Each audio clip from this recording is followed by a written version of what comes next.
There was reports here in the newspaper that there was some, I don't know if someone was hiding behind a pot plant, but apparently you said something along the lines in a lunch that the Australian public did not like the Australian cricket team. Surely you didn't say this, Michael.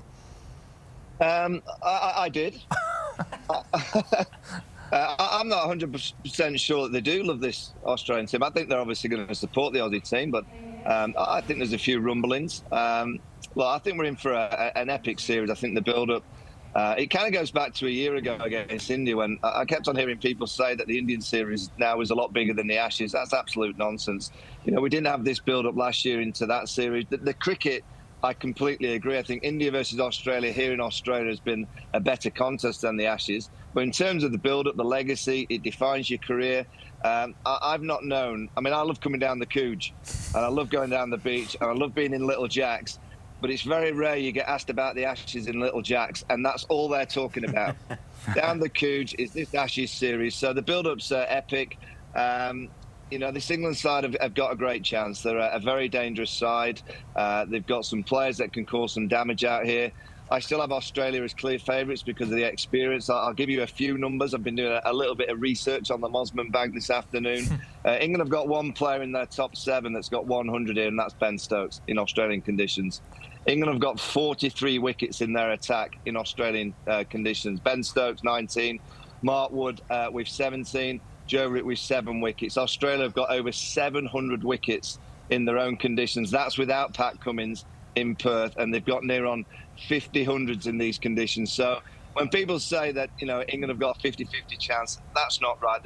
They have a chance, but everything's going to have to go extremely well for them. I have Australia. I'm not saying clear favourites, but red-hot favourites because of that experience. And extraordinarily, Vaughan, Loz was counting up the test matches. The last 3 series here, the 15 tests, Australia has won 13 of them, 2 draws, and in the last 3 tours, England haven't won a test here, Vaughan.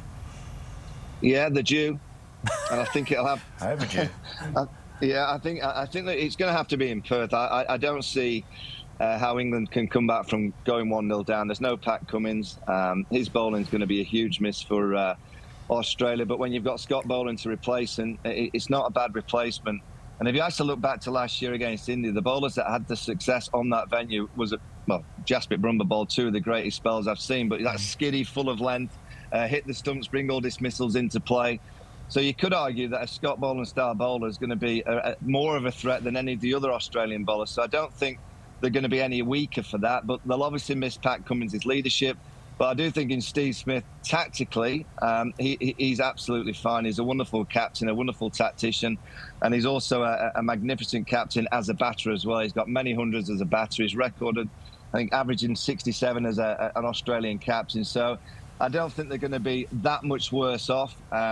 All the build-up for England is about the bowling. Can they keep everyone fit? Is the preparation strong enough? Is it good enough? A 3-day game at Lilac Hill on a low kind of bouncing wicket. Then a few days later, you go to the Perth Stadium. It's going to be high bounce. Is that going to be good enough for England to come out of the trap strong? They're going to have to be.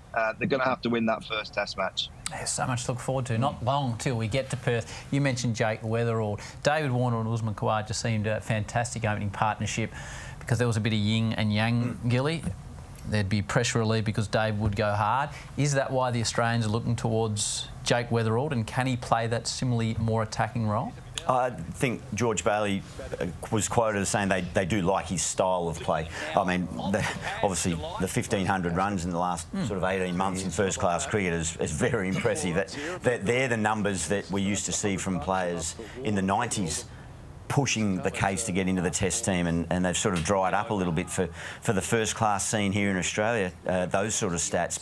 But it is a very positive style of cricket that Jake Weatherall offers, and I think that in partnership with Usman will work really nicely. I think Usman has, well, I think if they do go with Weatherall again, it'll be about the 6th time in 17 tests that they've changed the opening partnership. And I think Usman will thrive with a guy at the other end that can just have that bit more positive intent, and that allows Usman to then absorb deliveries, grind down the opposition bowlers and build a case. But, yeah, exciting time. I think he's...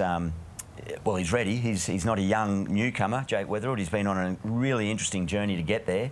So I hope for his sake he gets a crack at it.